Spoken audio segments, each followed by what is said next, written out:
Michael Jurgens is just a 7th-round pick, but can he actually contribute to the Vikings this year? Welcome to the Locked On Vikings podcast.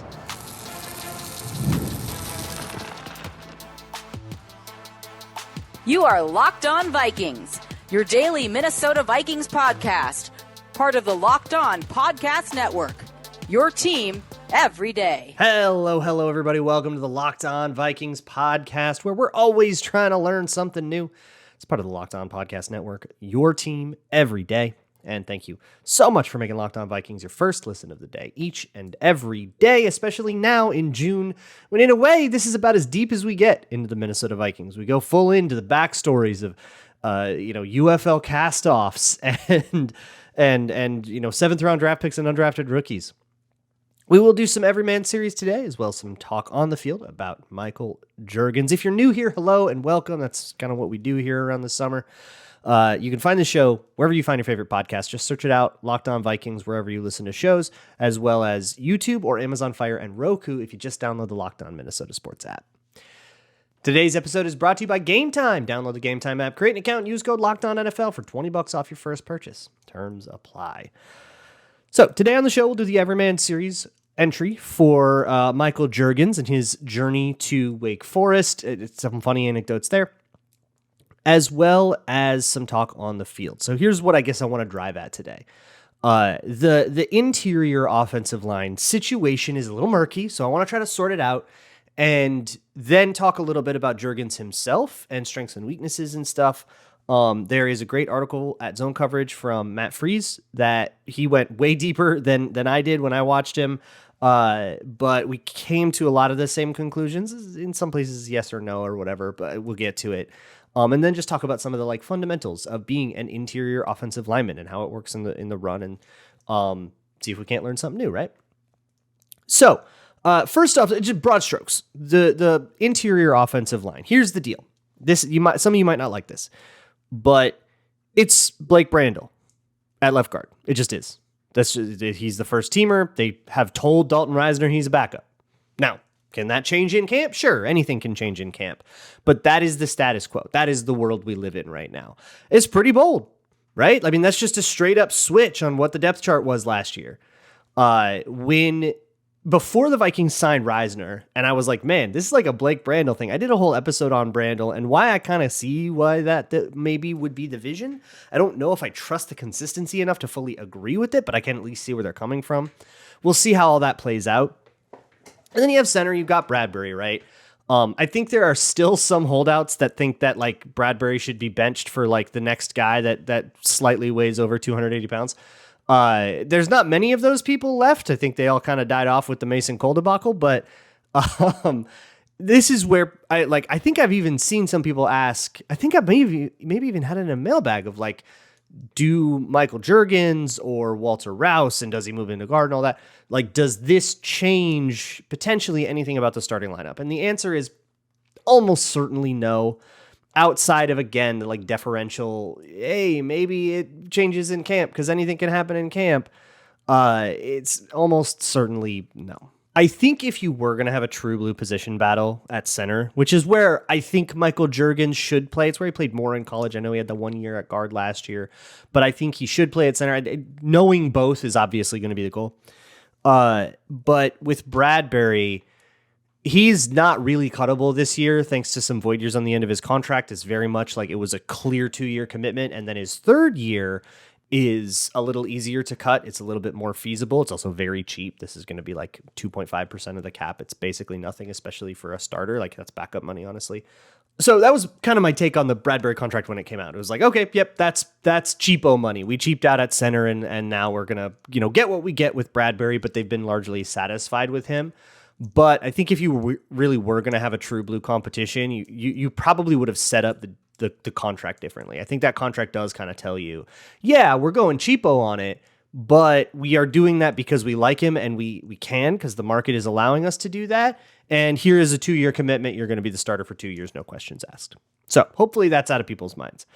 Jurgens himself and what he offers, and Ed Ingram's job, I don't think is really up for grabs either. Again, maybe Dan Feeney can do something in camp. I think he's probably more likely to miss the roster cuts entirely than he is to earn a starting job. But lots can change, right? After the first couple weeks of camp, we'll have a much clearer picture. So for now, I think what is happening is Michael Jurgens and Dan Feeney are competing for swing interior backup guy. Who's the Austin Schlottman this year, right? Or the Chris Reed. Although Chris Reed was hurt a bunch, but what Chris Reed was supposed to be. So that's the standard is backup interior guy.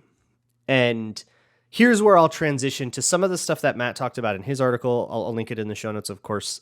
Please yell at me if I forget. But one of the things that he pointed out was athletically, there's a bit of nuance to his athleticism. He didn't test great.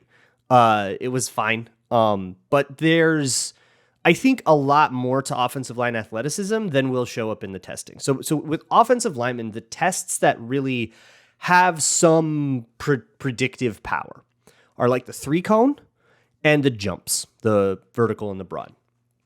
The jumps tell you, how much explosion you can create from your hips. The 3-cone agility, obviously, that's important in the in open space and in reach blocking and stuff, and helps to sort of, it's the closest thing the combine has to like simulating and measuring the kind of lateral athleticism you need for picking up stunts, for reach blocks, for stuff like that. It's still all a pretty loose proxy though.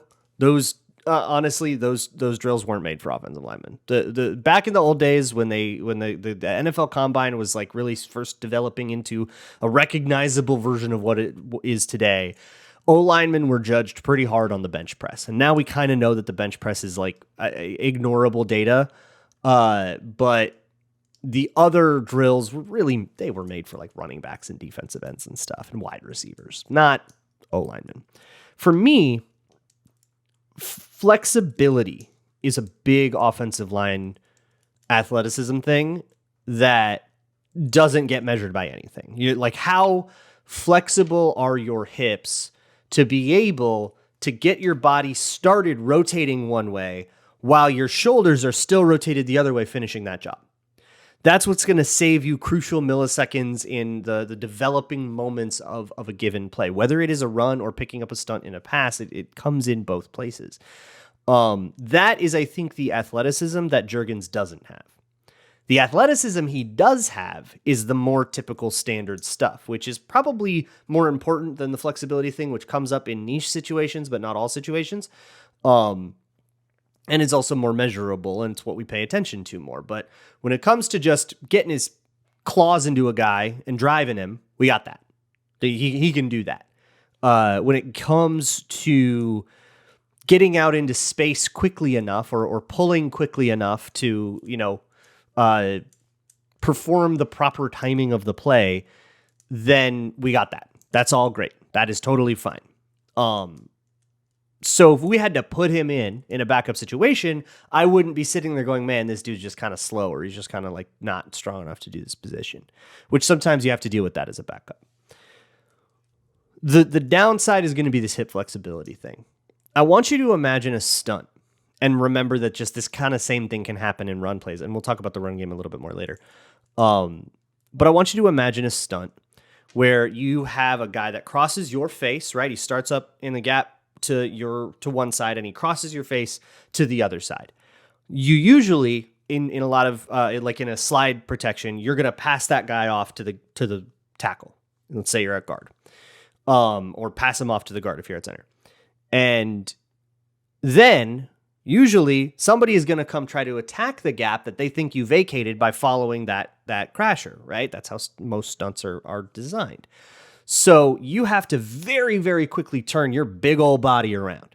These are big dudes, right? So the difficulty in doing that, and if you want the beautiful example of how never to do it, Dakota Dozier in 2020. You remember getting all mad at him. That was him. I remember particularly the Tampa Bay game that year was a catastrophe in this regard. They just threw stunts after stunts after stunts after stunts at the Vikings. And the Vikings could never pick it up. They picked on Dakota Dozier big time because he couldn't get his hips back around. He also had a problem with like overcommitting the other way anyways, which made it harder than it had to be in the first place. But he also just couldn't get his hips to come with him. And so you'd end up kind of turning and trying to like push somebody with no base, and you're never going to make any progress on a guy that way. So that's kind of the thing that I'm talking about. Jurgens got beat on a couple stunts at Wake Forest that way, but ultimately the frequency of those things was, I don't think, concerning enough to outweigh some of the really cool stuff he did in the run game, which is what we'll talk about next. Today's episode of Locked On Vikings is brought to you by Gametime.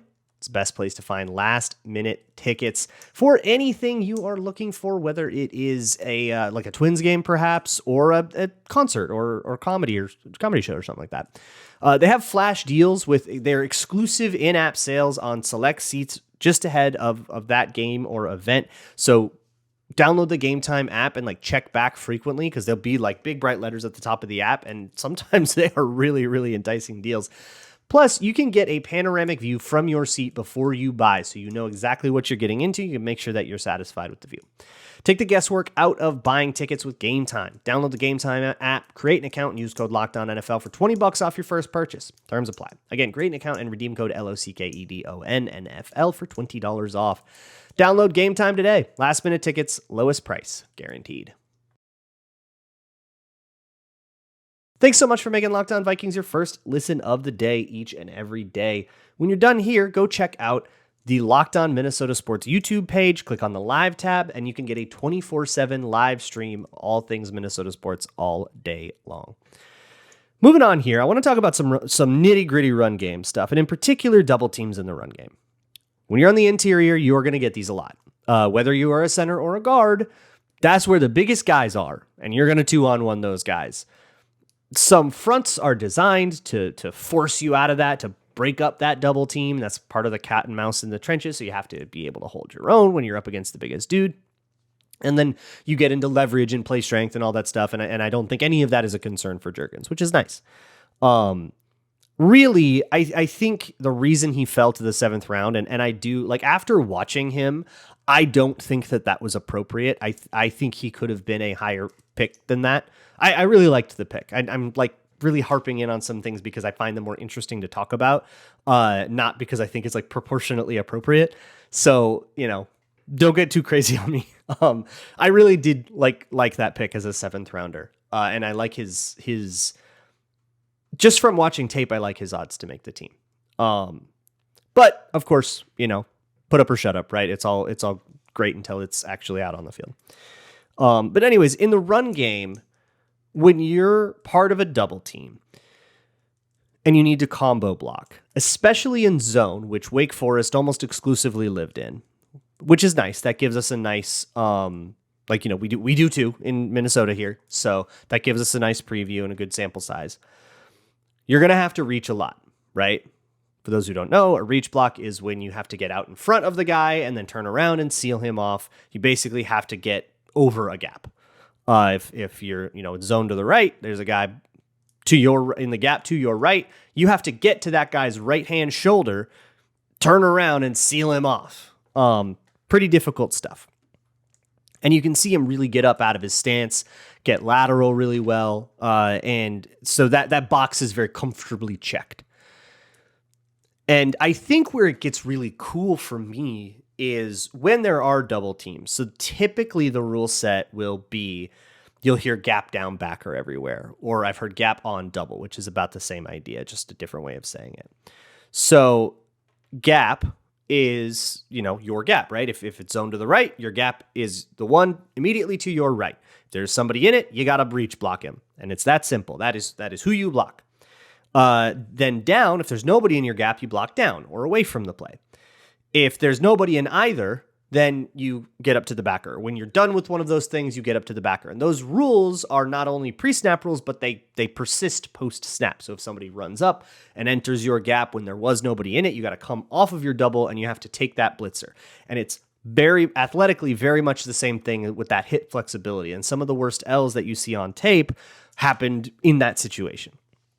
But the thing about a run play is that it tends to flatten out. Because the defense, linebackers don't just sit back there on their hands, right? They come forward and they try to fill their gap. So you very quickly get from, you're not exactly climbing a lot of the time, like you are in slower versions of the sport, right? At lower levels. where linebackers are like sitting and reading and playing more passive, or in the old days, linebackers would play a lot more passive. They would look at the pass. They would, wait for things. It was a different kind of angle. But, these linebackers are going to come up, especially against blitz heavy defenses. So it is a lot of get on that double and then, get up on the guy. And what you really get with this Wake Forest O-line when Jurgens is involved in a double team is you get enough push on the big guy that you can get up and meet the little guy, the linebacker, before he can stress your angles so much that you got to start getting hip flexy. I don't know if that makes any sense at all, but that's the best way I could think of to explain it. They can get enough push and drive on their guy that it makes... You're basically bringing the first guy right up to the second guy, and then instead of having to really, take reachy steps, you're just kind of right at him, and you just get your hands on him, and it's really nice. The timing of that was really well coached at Wake Forest. It was very, all across the board, that O-line was really, really good at that, which is nice, right? Now you kind of come off and you get an example of him coming off of that team and onto your team with, the ability to adjust himself with teammates. And that's what you really have to do. Not everybody's gait is the same. Not everybody gets off the ball the same. You'll have to sort of pick your moment to come off the double and onto the linebacker. And I think he was really good at picking correctly. Here's where I guess I'll disagree with Freeze's article, which is he mentioned that he thought it was slow sometimes and then realized, that maybe is just how Wake Forest coaches it. That is very much a reactive thing, the way I'm familiar with it. You're watching the linebacker. So what you want to do is watch his eyes. And in the rep in question on that, his eyes were on the linebacker the whole time, essentially waiting for that linebacker to declare what he's doing. You don't want to climb up to a linebacker that's then going to go do some stunt, and then you're just left high and dry, and you left your teammate on, singled up on the guy you were supposed to be doubling. Stay on it. If the linebacker is going to hesitate and be slow about it, you might as well get a couple more pushes on that double team and help the guy. And I thought he did a really good job of staying patient when appropriate. Now, when appropriate, right? There is a bit of a game within the game here of trying to time that up. And if you're too late, all sorts of other problems can happen, of course. But it was a nice combination of strength, agility, and then just timing. Now, Jurgens is a 6-year college vet. He had a redshirt year, and then, of course, he got the COVID redshirt year. We'll get more into his story in a moment, but you expect these things from him. So here is the ultimate, okay, why did he fall to the 7th round question? And I do think he fell too far just for being a 6th-year guy. He is 24 years old. That athleticism is set, and you are fully matured at 24 years old. That athleticism is probably set in stone and is probably something that you're not going to just expect to develop. That's not really a solvable problem. It's a problem you have to just put up with. That it's a minor problem. It's not enough to make him not an NFL player or anything, but yeah, it'll sink his draft stock some. And then not to mention playing at a new position his senior year, which again, we'll get to, and being just a 6th-year player, being an older rookie, and playing at Wake Forest, which is not exactly a blue blood program, right? It's in the ACC, it's Power 5, but not exactly a blue blood program. All of that stuff is going to combine to sink your draft stock plenty. And I think that stuff got overweighted in this particular draft. That's only my opinion, though. And there's still every chance in the world that he just gets beat up by Dan Feeney and doesn't make the team. Dan Feeney's been a veteran for a long time, right? And he's got plenty of starting experience. So that is not exactly a given by any stretch of the imagination. So don't take me too serious there. But let's move on now to the Everyman series about Michael Jurgens. Today's episode of Locked On Vikings is brought to you by FanDuel, America's #1 sportsbook. FanDuel is a great place to go if you are looking for a stake in a sport you otherwise do not care about. Has the WNBA become unwatchable to you because you can no longer ogle Cameron Brink? Well, Grambling is right for you. You can also go gamble on the Oilers Panthers, of course. That's going into game 6 now. You can find all kinds of other crazy props. Division futures, over-under props for like Justin Jefferson or JJ McCarthy if you're into that. And if you go to FanDuel.com/lockedon and win your first $5 bet, you'll get $200 back in bonus bets. That's any winning $5 bet, no matter what the odds on that bet were. $200 in bonus bets, 40-1. Go to FanDuel.com/lockedon to take advantage of those ridiculous odds. FanDuel, America's #1 sportsbook. The Everyman series on Locked On Vikings is a series that we do every summer, examining the backstories and the journey to the NFL for all Minnesota Vikings newcomers, everybody that's new to the roster, including draft picks like Michael Jurgens. If you start in Baltimore and take I-70 west for about 45 minutes, turn down on Highway 27, you will find Damascus, Maryland.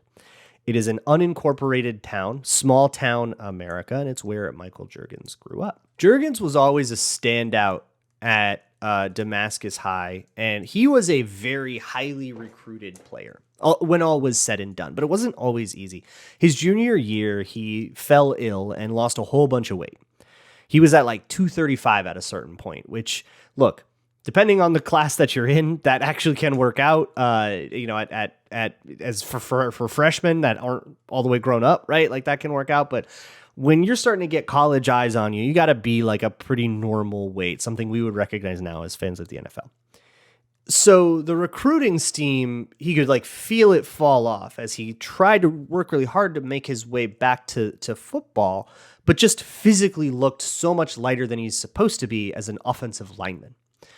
He and his dad started to research solutions to this problem, found a whole bunch of ways to get like weight gain, protein shakes, and all kinds of different methods to bulk up and bulk up fast.